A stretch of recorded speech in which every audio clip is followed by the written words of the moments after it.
Sandali po tayong manalangin. Aming Diyos, salamat dahil binigyan mo kami ang bawat isa ng pagkakataon upang imulat ang aming mga mata, makita ang kagandahan ng iyong nilikha, makita ang bawat kapatiran sa pamamagitan sa pamumuhay ng mabuting biyaya at lubos at kamanghang ng buhay nito.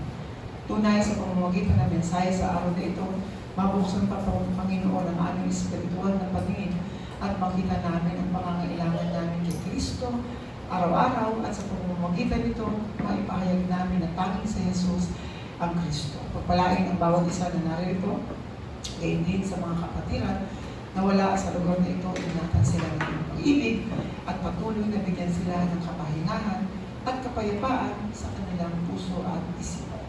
Sa iyong pupuri, aming Diyos, kung aming panalangin, sa pangalan ni Jesus. Amen. Ang mensahe po na ating tatalakayin sa araw na ito ay pinamanagatan God's intentions of salvation. Bakit ba in-intention ng Diyos na tayo ay magkaroon ng tinatawag na kaligtasan? Kapag tinignan natin sa anthropology, makikita natin na tatalakayin doon yung tinatawag na the fall of man. Anthropology is the study of human o ng tao. At nakapaloob doon yung tinatawag na kung paano ang tao ay nahulog sa kasalanan. Pag sinabi natin kasalanan, tumutukoy ito sa dalawang uri ng kasalanan. Usually, maraming Christians ang takot when it comes of issue of sin. Maraming tao, halos lahat ng tao, ayaw na ayaw pinag-uusapan yung tinatawag na kasalanan. Why? Guilty. Lahat tayo ay tinatawag na guilty sa pagkakaroon ng tinatawag na kasalanan. Last week, last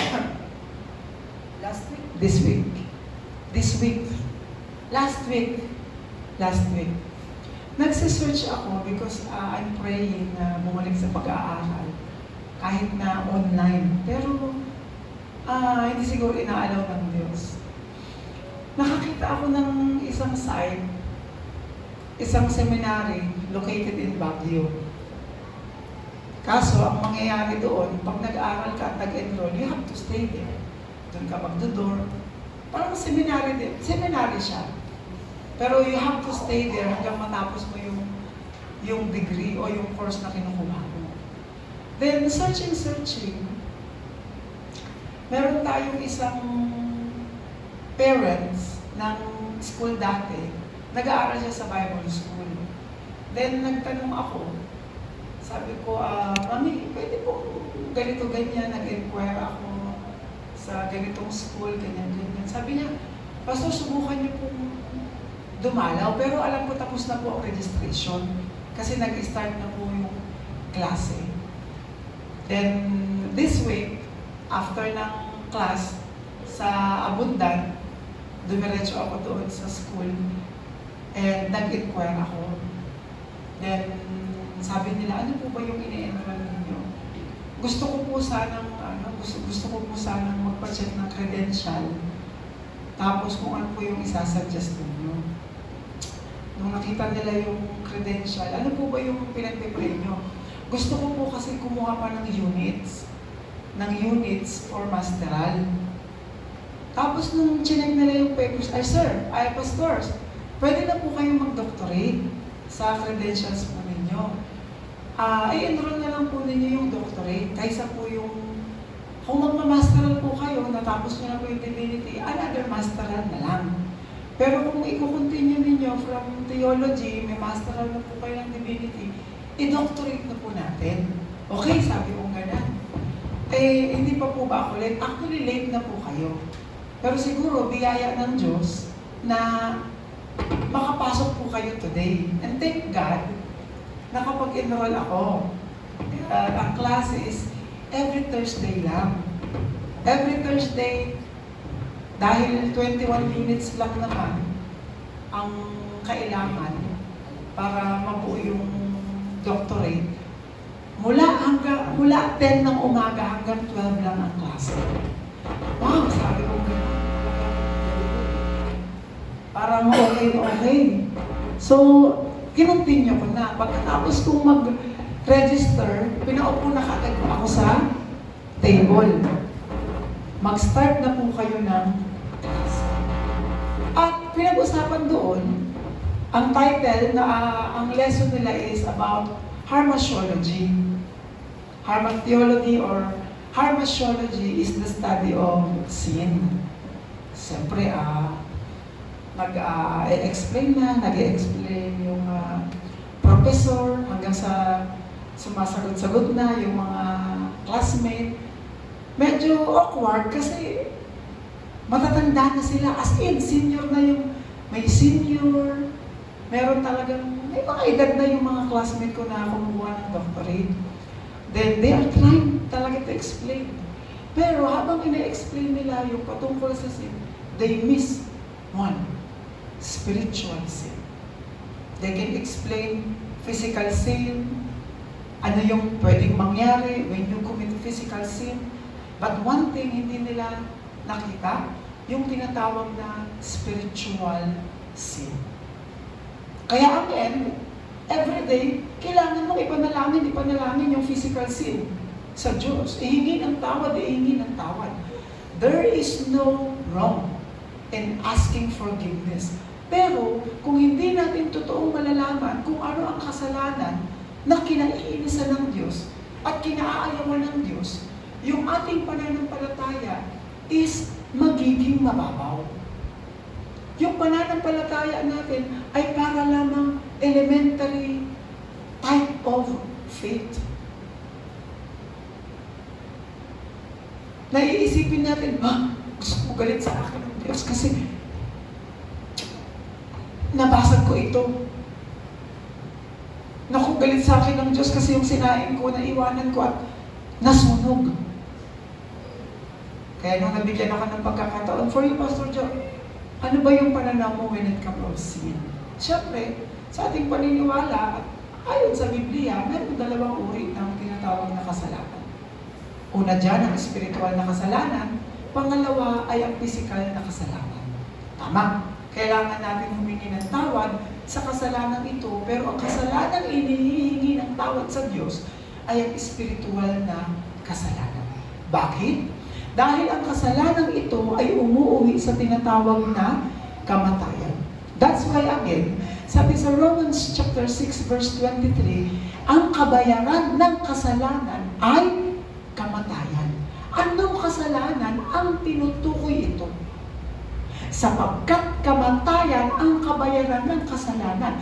Anong kasalanan ang kailangan pagbayaran ng kamatayan?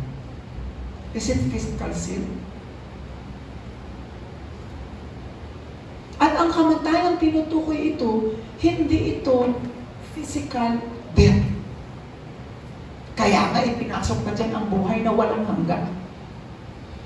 Dahil ang kamatayang tinutukoy dito ay ang kamatayang walang hanggan. Kung ang kabayaran ng kamatayan o ng kasalanan ay kamatayan, anong uri ng kamatayan? Hindi ito basta panandali ang kamatayan, ngunit kamatayang walang hanggan. Dahil tinutukoy dito, ang kaloob ni Jesus, buhay na walang hanggan. Kung ang sa pag-ibig ni Jesus ay buhay na walang hanggan, ibig sabihin, contradict doon sa buhay na walang hanggan ay kamatayang walang hanggan. Yun ang kabayarang tinutukoy na kasalanan. Pero, anong uri ng kasalanan? Dito na pumapasok yung tinatawag na spiritual na kasalanan.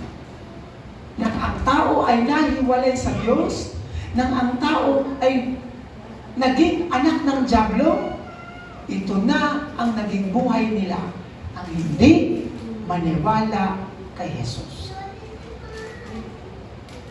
Ang totoong kasalanan na binibigyan ng grade ng Diyos ay hindi yung nasunog mo yung kutsara. Dahil nagsasando ka ng kanin, nakalimutan mo sa loob ng rice cooker, nasunog yung kutsara. Ang kasalanan binibigyan din dito ay ang kasalanan ng hindi paniniwala kay Jesus. Kuya, pwede ba natin buksan sa 16:9 ng John? John chapter 16, verse 9. Maraming tao, maraming religion, no? Maraming mananampalataya na nag-fail in understanding about sin. But Jesus referred to them, ano ang totoong kahulugan ng tinatawag na kasalanan? Si Jesus mismo ang nagsabi dito.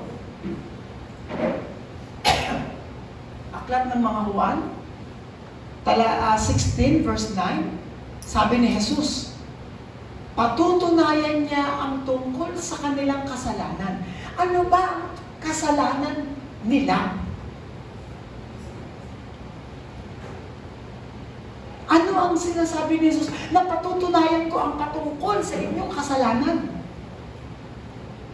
Ang kasalanan ninyo ay ang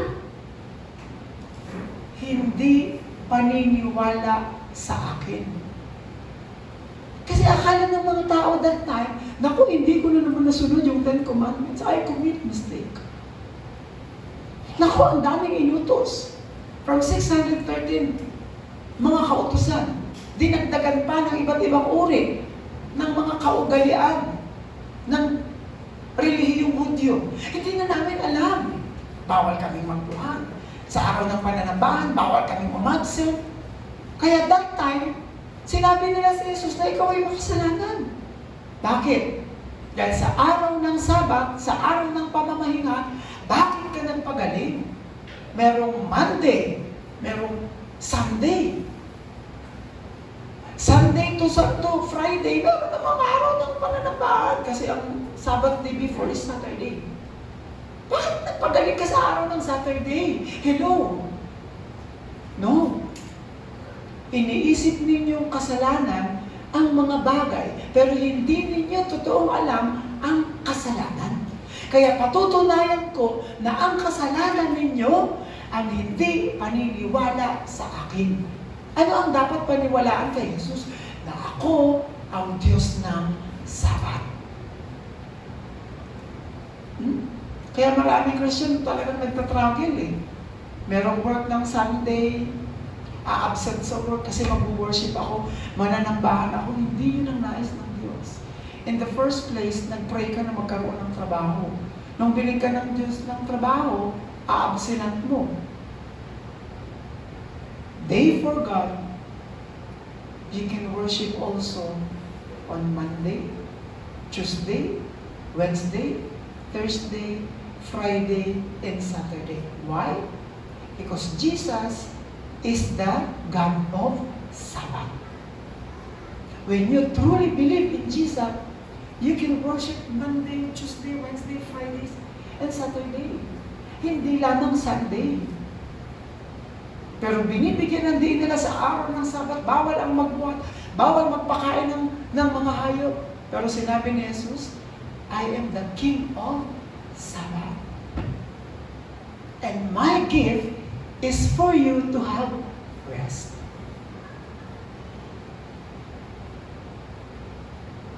Kaya ang akala ng maraming tao, tuloy natin kuya, doon sa ating introduction. Sabi diyan, maraming mga tao ang naniniwala na sa pamamagitan ng tinatawag na magandang gawa, mabubuting gawa, relihiyon, at ang abilidad na maging mabuti at maging mabait, makakakuha sila ng salvation. This is the basic teaching when it comes of salvation. Bumuha ka lang ng mabuti. Kahit sa ang relihiyon. Kaya nga, number 1, si Siddhartha Gautama, or the Enlightened One, or si Buddha, yan ang kanyang pananaw. Always do good, think good, no? Kaya sa relihiyong Buddhism, hindi sila pumapatay kahit lamok. Kasi may life yan. Kahit kinakagat ka na ng lamok, hindi nila papatay yan. Why? May life. Pagkatapos naman nun, manang madedengge. Why? Lahat ng may buhay, hindi nila tinatouch ang mga halaman kasi may buhay yan. Lahat ng uri ng animals. Hindi nila yan gagalawin dahil may buhay. If there is blood in it, merong life. They think, you will be what? When you do meditation, wala kang puot, walang galit, you empty yourself, you will reach nirvana or heaven. Pero ano ba ang pananaw natin when it comes to buhay na walang hanggan? Sabi sa Romans 3:23, for all have sinned and fall short of the glory of God. Ang sabi naman sa Romans 3:10, no one is righteous, not even one. So kahit anong gawin natin, gumawa ng mabuti, i-include natin ang ating sarili, i-enroll pa natin sa kahit anong uri ng religious organization, kahit gawin natin yung pinaka-best natin to show our ability, we have the capability to do good, to be good and to be kind, nahuhulog tayo lagi dito. Nothing in us can reach God's glory. Walang sa atin na nakaabot sa kaluwalhatian ng Diyos. Kahit yung pinakamagandang gusto nating isipin, hindi niya naabot ang kaluwalhatian ng Diyos.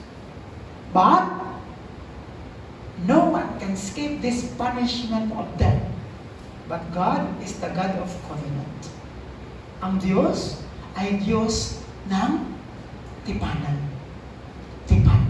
At ang tipan niya sa atin, gumawa siya ng tinatawag na daan para tayo ay maligtas. Tignan natin ang pinagdaanan ni Jesus bago siya naging Kristo. Number 1, sabi dyan sa ating main, Genesis 3:15, it talks about the woman's offspring. Sa book of Matthew, chapter 1, lahat doon ng genealogy ni Jesus Christ, tinulukoy, tinalakay, at binigyan ng diin. Mula kay David, anak ni Abraham, hanggang sa kanyang physical father. Halos lahat ng linya na yun, puro bakit pangalan ng lalaki. Si ganito, na anak ni ganyan. Bakit puro lalaki ang nire-refer?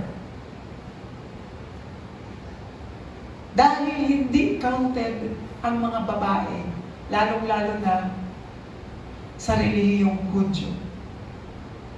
Hindi nila binibigyan ng accountability. Kaya from that, hanggang ngayon, nakaka-receive tayo ng tinatawag ng message na bawal pagsalatain ang mga babae sa pulpito. Why? Dahil sa kulturang Hudyo.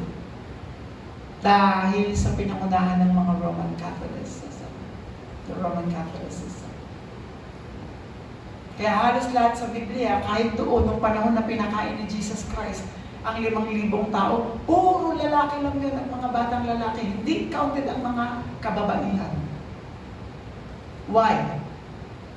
The importance of the genealogy of a man ay pagpaparami ng lahi. Pero doon sa Matthew,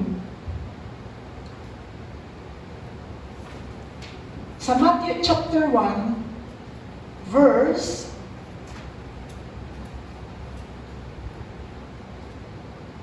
Matthew, Mark, Luke, sana ikaw. Ayan. Kuya, paki-open mo nga sa Matthew chapter 1, verse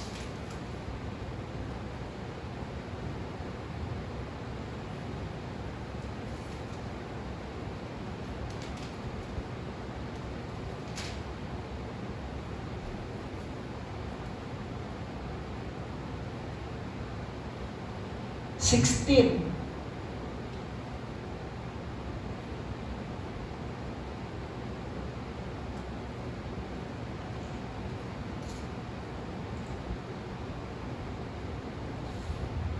Sabi diyan,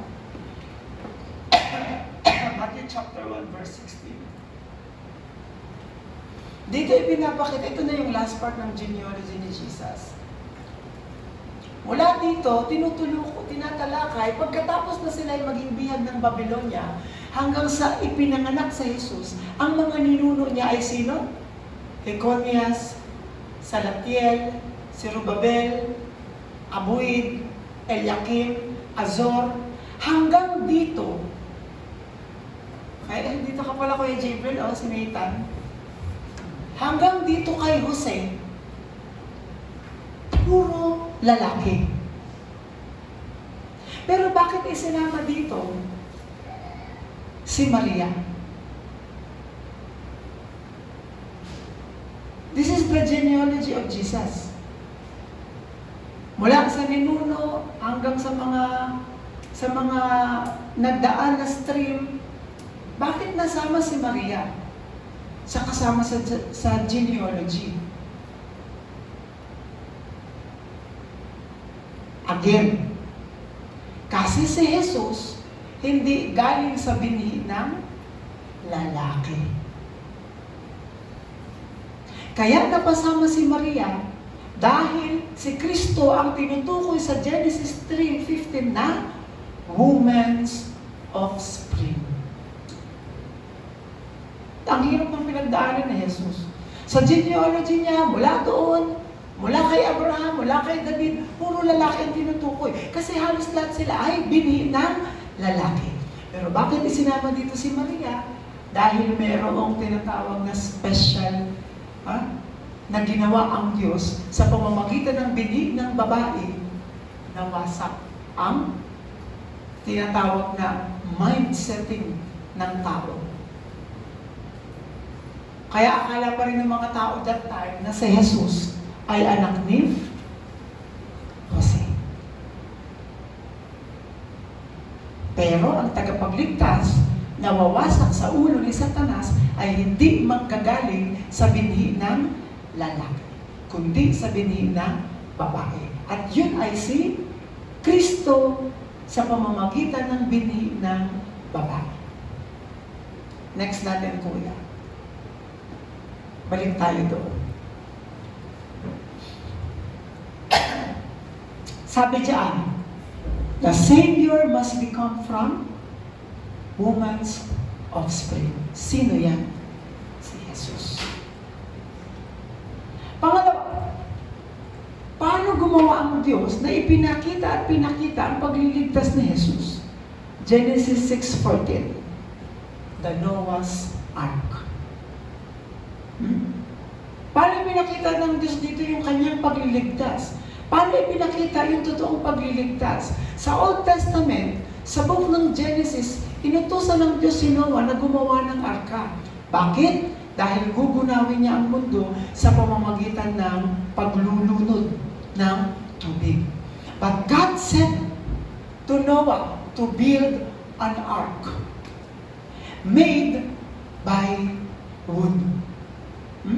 Of course, it's not Noah who built the ark. It is God who commanded Noah to build the ark because God is the one who made the way, not Noah. Noah is just an instrument. But God is the God of covenant. Ang ibig sabihin, pinapakita dito sa wood na ito ay ang Savior ay dapat na mamamatay. Saan? Sa propesiya na siya ay ihahang, mabibitin, mapapako. Saan? Sa krus. Sino yan? Si Jesus. Kasi maraming tao, kayo naniniwala, si Jesus ang inyong Savior. Kami ang tagapagligtas namin si ganyan. Kami ang tagapagligtas. Well, from Old Testament to New Testament, ibinibigay ng Diyos ang totoong kasagutan. At isa lang ang ibinibigay niyang pangalan o tao na nakafulfill ng kanyang pangako. Old Testament pa lang. Ibig sabihin dito, si Jesus na siyang mapapako sa krus, sa wood. Pero hindi ito panahon ni Jesus, ha? This is the age of Nephilim age. Sa panahon ni Noah. Noong una, binhi ng babae, pinakilala dito. Sino yung binhi na yan? Si Jesus. Dito naman sa Noah's Ark. Ark means made by wood. Itong wood na yan, yun ang pinagpakuan kay Jesus. Tinatalakay pa rin, si Jesus ang siyang napako at namatay sa krus. Pangatlong point natin is the Exodus 3:18. Ano naman ang ibig sabihin ng Exodus 3:18? Ito yung panahon na sinabi ng Diyos sa mga Israelita. Offer. Kuya, pwede ba nating basahin sa Exodus 3:18? Papakinggan ka ng aking bayan. Pagkatapos, isama mo ang mga pinuno. Kausap ng Diyos si Moses. Kasi ito yung time na inutusan na ng Diyos si Moses. Let my people out of Egypt. I hear them. Nakita ko yung kanilang hinagpis. Nakita ko yung kanilang hirap sa loob ng Ehipto. Then I will let you go there and let my people out of Egypt. Kaya, pakikinggan ka ng aking bayan. Pagkatapos, isama mo ang mga pinuno ng Israel at pumunta kayo sa Paraon. Sabihin mong si Yahweh, ang Diyos ng mga Hebreyo, ay nagpakita sa iyo at kayo'y maglalakbay ng 3 araw papunta sa ilang upang maghandog sa akin. What is that offering? Yung offering na yan, talks about blood offering. Sa pamamagitan ng blood, maliligtas tayo. Kaya nga nung panahon na nagpadala ang Diyos ng 10 salot, ano yung pinakalas? It is the angel of death. Kaya inutos ni Moses, lahat ng mga naniniwala, maglagay kayo ng tinatawag na dugo sa inyong mga hamba. At kapag nakita ng anghel ng kamatayan na meron kayong dugo sa inyong hamba, lalampasan kayo. Kasi ang target noon is kunin ang mga panganay. Kunin ang mga panganay. Pero lahat ng maglalagay ng dugo sa kanilang hamba, lalampasan ng kamatayan. Ano yung tinutukoy dyan? Kuya, balik tayo doon. Ibig sabihin niyan, the blood sacrifice means the Savior will shed His blood. Who did that? Sino ang gumawa ng mga bagay na yun? It is Jesus. Na nagbubuo ng kanyang dugo sa krus. See? Nasa Old Testament pa lang tayo. Pero isinisiwalat na doon ang magiging kapalaran ni Jesus. Wala pa si Jesus, ha? Kailan lang si Jesus? Sa 4 Gospel pa lang siya pumasok. Means, yung physical Jesus, ha? Wala pa siya. Pero, tinatalakay na siya sa Old Testament pa lang. Ituloy natin. Sabi diyan sa Isaiah 7:14, siya naman daw ay magiging Emmanuel. Pagkatapos mapako sa krus, siya ay magbubugo ng dugo, siya ay magiging kasama natin. The Emmanuel, the Savior will be with us. Who was that again?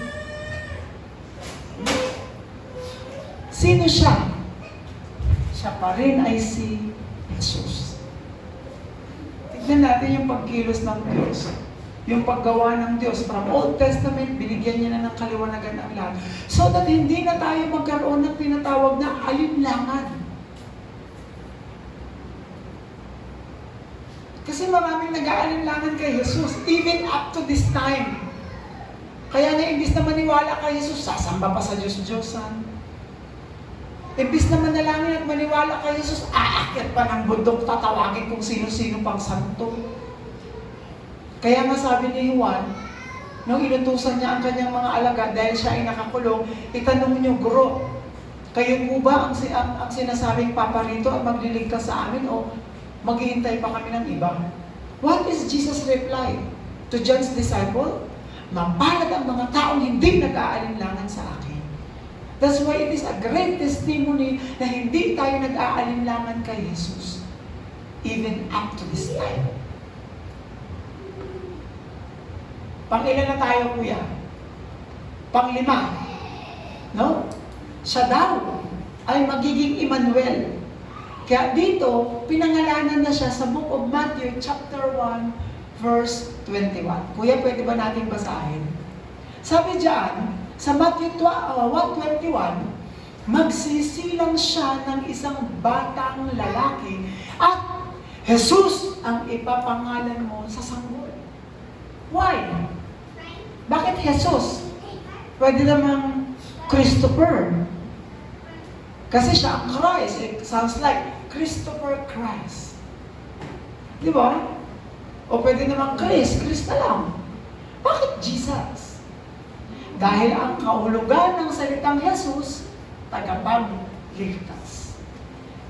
Lalaki, ipapangalan mo sa kanya Jesus sapagkat ililigtas niya ang kanyang bayan sa kanilang mga kasalanan. Anong kasalanan? Ang hindi paniniwala sa kanya.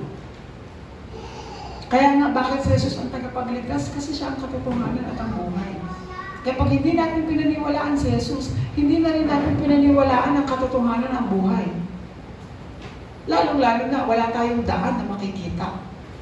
Kaya from Old Testament to New Testament, God made a way na sinyales. Na doon pa lang sa Old Testament, ibinigay ko na ang paraan para kayo maligtas. Sunod natin. Sabi diyan, sa Matthew 16:16, dito na isiwalang ang kanyang pagiging Kristo. From Jesus, He became Christ.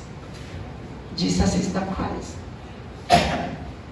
Sabi sa Matthew 16:16, sumagot si Simon Pedro, kayo po ang Kristo, ang anak ng Diyos na buhay. From Old Testament, siya pa lang ay nasa binhi. Propesiya pa lang na siya ay magiging binhi. Hanggang siya ay ipinanganak, hanggang siya ay nagministeryo, siya ay muling nabuhay, ipinahiwatig doon na siya ang Kristo.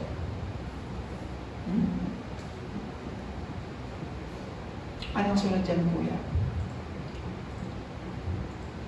Conclusion na ba? This is the Acts 4:12. Sabi sa Acts 4:12,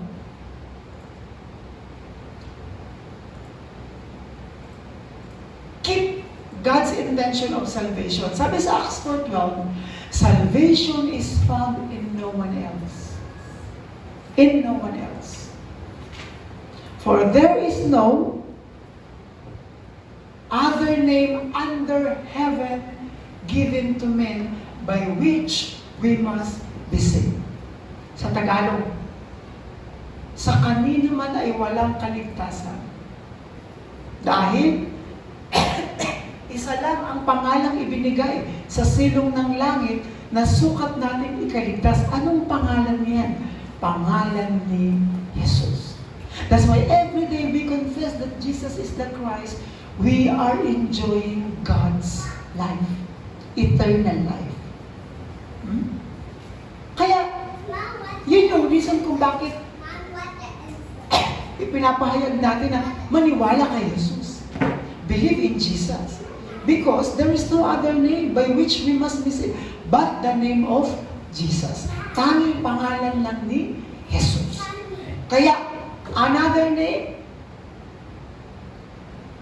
than Jesus, there is no salvation. Tanging pangalan lang ni Jesus. Kaya sabi dyan ulit sa ating conclusion, let's keep God's intention of salvation. Yun yung lagi natin inaalala. And let us bring the name of Jesus, who is the Christ and Savior. Aling panalangin natin, Lord? Meron akong target na kakilala, kaibigan. Hindi ko alam kung tumanggap na siya kay Jesus. Pero gusto kong gawin mo akong instrumento na ipapahayag si Jesus upang tumanggap sila ng kaligtasan. This time, manalangin tayo. Magpasalamat tayo sa Diyos kasi He is the one who made a way. Hindi tayo ang nagligtas sa ating sarili. It is God who sent Jesus. Kaya ipagpasalamat natin iyon. Tayo manalangin. Salamat po aming Ama dahil patuloy ang pagkilos mo sa buhay ng bawat isa. Sa pamamagitan ni Jesus na siyang Kristo ng aming buhay, ipinaliwanag mo kung paano siya naging tagapagligtas. Mula lang siya ay magmula sa binhi ng babae hanggang sa siya ay muling nabuhay at ibinigay ang kanyang Espiritu upang samahan kami habang buhay. Dahil papasalamat namin ito, Panginoon, dahil wala kaming ambag sa kaligtasan ito. Wala kaming patago. Wala kaming ipinaipon. Pero ito ay dakilang biyaya mo. Kaya dapat lang na kami maging mapagpasalamat sa bawat bagay at bawat buhay namin araw-araw. At makita namin ang aming sarili na nai-enjoy si Jesus na siyang Kristo ng aming buhay. Maraming salamat, Ama, dahil patuloy ang pagkilos mo. And even up to this time, we confess that we need Jesus every day. We need Jesus to be the Christ of our lives. Kaya salamat po, Panginoon, dahil hindi sa pamamagitan ng aming effort, hindi sa pamamagitan ng aming lakas, hindi sa pamamagitan ng aming paggawa, kami ay naligtas. Kundi sa pamamagitan ng dakilang pag-ibig mo, ipinadala mo si Jesus. Salamat po at minamahal ka namin. Ang aming panalangin, sa pangalan ni Jesus, tayo magsabi na, Amen. Pagyan po ang Panginoon.